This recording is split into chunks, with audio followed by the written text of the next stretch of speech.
Hello दोस्तों, इसके previous lecture में हमने पढ़ा था कि कैसे पुर्तगालीज जो होते हैं, वास्को डी गामा जिनका नाम था, आपको याद होगा वास्को डी गामा जिनका नाम था, वो इंडिया में आते हैं 1498 में। अब इंपॉर्टेंट बात है, ये सबसे ज्यादा इंपॉर्टेंट क्वेश्चन है कि वास्को डी गामा इंडिया में कब आते हैं। आप हमेशा याद रखेंगे कि वास्को डी गामा इंडिया में 1498 में आते हैं। अब क्वेश्चन आता है कहाँ आते हैं, तो कालीकट में आते हैं। ये इंपॉर्टेंट बात है। फिर उसके बाद उनके दोस्त आते हैं जिनका नाम रहता है पेड्रो एल्वारेज कैब्रल। वो यहाँ पे आते हैं 1500 में और यहाँ पे आके वो एक अपना फैक्ट्री बनाते हैं। तो यहाँ पे सबसे इंपॉर्टेंट क्वेश्चन आता है कि पुर्तगालियों ने सबसे पहला फैक्ट्री कहाँ बनाया। तो पुर्तगालियों ने सबसे पहला फैक्ट्री अपना कालीकट में बनाया। ठीक है, तो पेड्रो एल्वारेज कैब्रल वहां पे आते हैं, अपना फैक्ट्री बनाते हैं और फिर चल जाते हैं। फिर 1501 में फिर वास्को डी गामा आता है। वास्को डी गामा एक बार पहले आता है 1498 में, फिर 3 महीना रुकता है और फिर चल जाता है। फिर उसके बाद पेड्रो एल्वारेज कैब्रल आता है, फिर 1500 में आता है। यहाँ पे वो अपना एक फैक्ट्री स्टैब्लिश करता है और फिर यहाँ से वो चल जाता है। उसके बाद फिर वास्को डी गामा आता है 1501 में और यहाँ पे वो क्या करता है, यहाँ पे वो कैननौर एक जगह है। आप देखिए, अगर आप इंडिया को आप देखेंगे तो सबसे केरला तरफ अगर ध्यान देंगे आप, तो कैलीकट हो गया, तो कैलीकट बीच में पड़ता है और कैननौर जस्ट उसके ऊपर पड़ता है और नीचे कोचीन पड़ता है। तो वो कैननौर में जाके अपना फैक्ट्री स्टैब्लिश कर देता है। कौन? Vasco D gamma.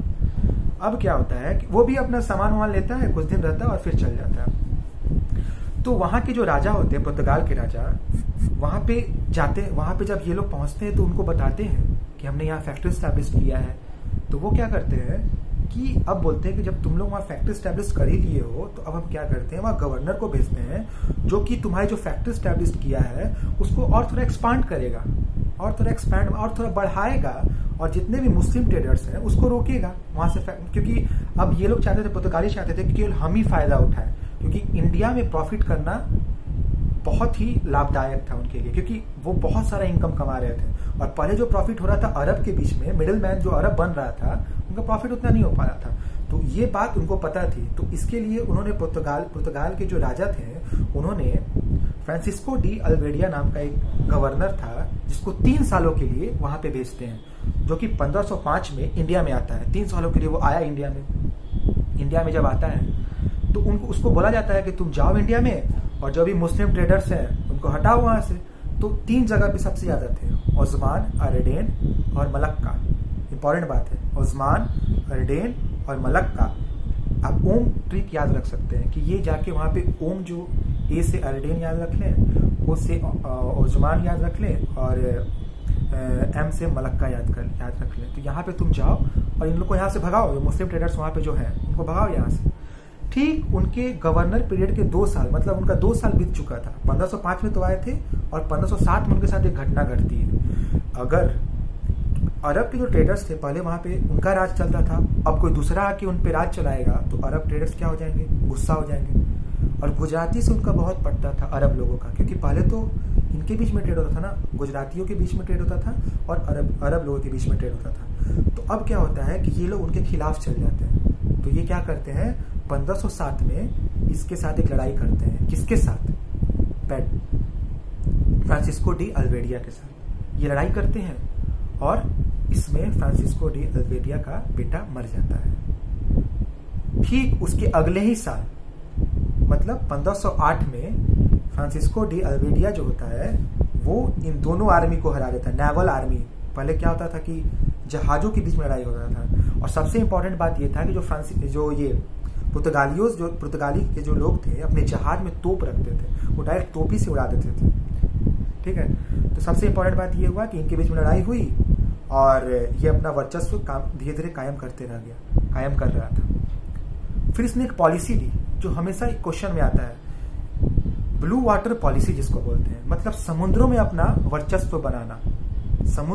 वर्चस्व बनाना। ये पॉलिसी इसने दी, ब्लू वाटर पॉलिसी। तो एक क्वेश्चन आता है कि ब्लू वाटर पॉलिसी किसने दी?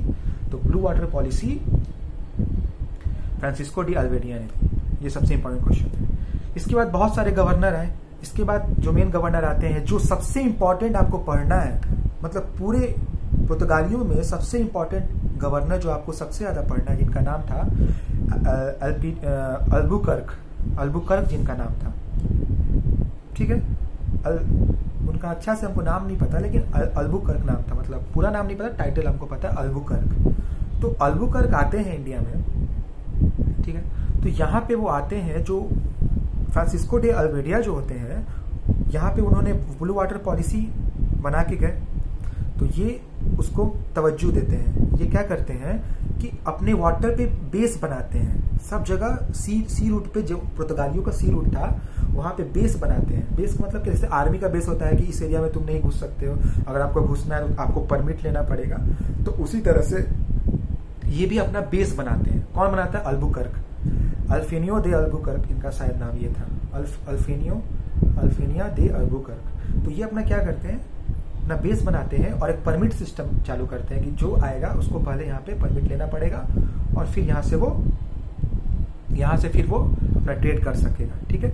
और यहाँ उजमान, मलक्का और अर्डेन, इन पे इनका पूरा कब्जा हो जाता है। और अल्बुकर्क से एक सबसे इंपॉर्टेंट क्वेश्चन आता है कि ये 1510 ईस्वी की बात है। कब की बात है? 1510 ईस्वी की बात है, जब बीजापुर के सुल्तान से इन्होंने गोवा को छीन लिया। ये सबसे इंपॉर्टेंट क्वेश्चन है कि पुर्तगालियों ने सबसे पहले गोवा कब छीना। तो इन्होंने गोवा को 1510 में सुल्तान ऑफ बीजापुर से छीन लिया। यही गोवा है। छीनने के बाद वहां वर्चस्व स्थापित किया और इसी गोवा को उन्होंने कब छोड़ा? 1961 में। ये सबसे इंपॉर्टेंट है कि 1961 में इन्होंने गोवा को छोड़ा। गोवा के साथ साथ दमन दीव भी आप जानते होंगे, दमन दीव को भी इन्होंने छोड़ा। तो गोवा और दमन दीव दोनों को 1961 में इन्होंने छोड़ दिया। इसके बाद फिर आया गुन्हा नाम था, कुन्हा, हाँ। इसके बाद कुन्हा आता है नया गवर्नर। सिंपली वो क्या करता है, जितना भी वो एरिया जो था, कैननौर, कालीकट, कोचीन, इसको वो एस्टैब्लिश करता है, इसको और बढ़िया बनाता है। और सबसे बड़ा काम क्या ये करता है कि जो कोचीन जो पहले इसका राजधानी था उसको चेंज कर देता है। कहाँ पे? गोवा में। इसका बस यही काम है। तो जनरली इतने लोग आए और पुर्तगाली यहाँ पे आए और यहाँ पे ये काम किया, इन्होंने कंसोलिडेट किया। लेकिन यहाँ पे क्वेश्चन आता है कि पुर्तगालियों का पतन क्यों हुआ, मतलब ये कैसे धीरे धीरे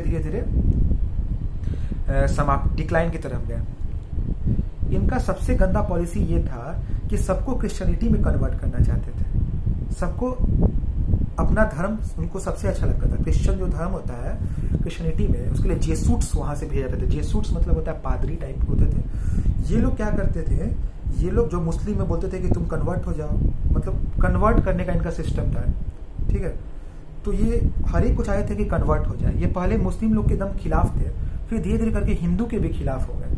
तो इनको अपना धर्म ही सबसे अच्छा धर्म लगता था, जिसके चलते इनका डिक्लाइन का सबसे इंपॉर्टेंट यही कारण रहा कि ये सबको क्रिश्चियन बनाना चाहते थे। एक बार अकबर क्या होता है, एक बार अकबर इनको बोलता है गोवा में भेजता है कि हमको 2 पादरी को भेजो, क्योंकि अकबर क्या था, एक महान राजा था। वो सब धर्मों को इक्वल अपॉर्चुनिटी देता था, मतलब सबका सुनता था। वो सब धर्मों का वो इज्जत करता था, उनके बारे में जानने की कोशिश करता था। तो इसके लिए उसने 2 पादरी को बोला, पुर्तगालियों को भेजा कि आप अपने 2 पादरी को भेजिए। तो पुर्तगालियों को लगा कि अरे, लगता है कि अकबर अपना धर्म परिवर्तन करना चाहते हैं। इसके लिए वहां 2 पादरी गए, वो चुपचाप उनकी बातों को सुना और फिर उनको कुछ प्राइज वाइज दिया और फिर भेज दिया। ऐसे करते अकबर 3 बार बुलाता है उनको, और तीनों बार कुछ नहीं, इनके हाथ में कुछ हासिल नहीं होता है, और तीनों बार वो अकबर कन्वर्ट नहीं होता है। इसके बाद फिर अकबर के बाद फिर क्या होता है कि सबसे इंपॉर्टेंट जो इनका डिक्लाइन का कारण होता है, आता है आपको 1608 ईस्वी में। 1608 ईस्वी में आप ये डेट याद रखेंगे, 1608 में क्या होता है कि विलियम हॉकिंस एक फरमान लेके आता है। कहां से? ब्रिटिश से। ईस्ट इंडिया कंपनी का एक फरमान लेके आता है कि किसके पास आता है? जहांगीर के पास आता है।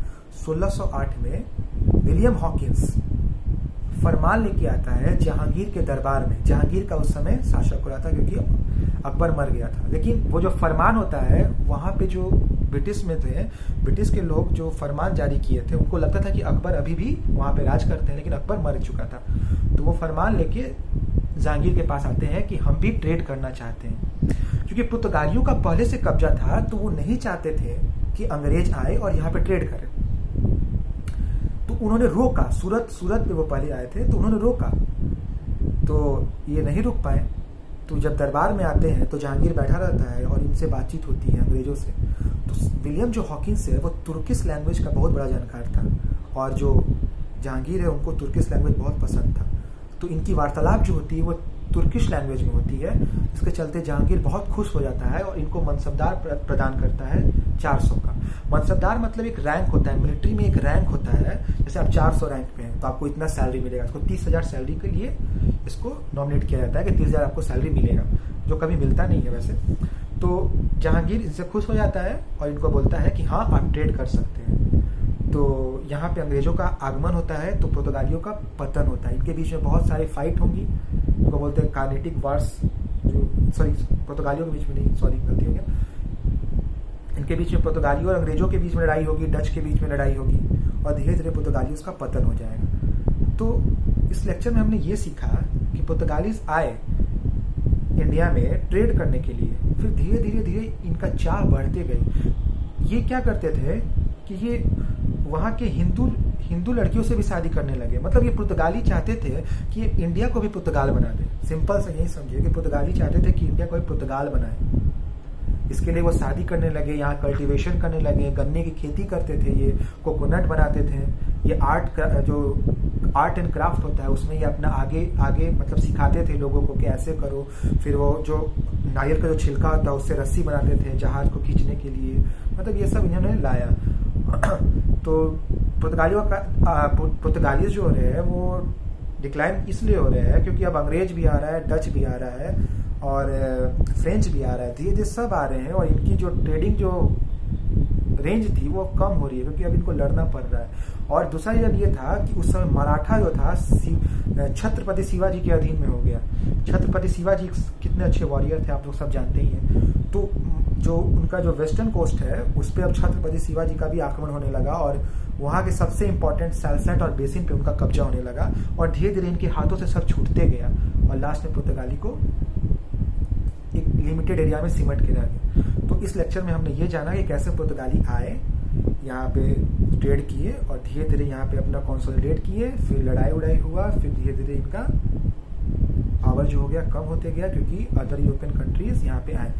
अब बात आते हैं एक इम्पॉर्टेंट क्वेश्चन की। तो जो विलियम हॉकिंस जो था, जो अंग्रेजों की तरफ से आया था, तो एक क्वेश्चन आता है कि उसके जहाज का नाम क्या था। तो जिसको पता होगा वो हमारे कमेंट सेक्शन में लिखेंगे कि इस जहाज का नाम क्या था। अगर आपको नहीं पता तो अगले लेक्चर में हम बताएंगे। अगर आपको ये लेक्चर अच्छा लगा होगा तो हमारे इस चैनल को लाइक करें, सब्सक्राइब करें और शेयर करें ताकि लोग समझ सके। और इसके वीडियो देखने से कुछ नहीं होगा, इसके बाद आपको बुक पढ़ना पड़ेगा, ठीक है। तो बुक को पढ़े और समझे।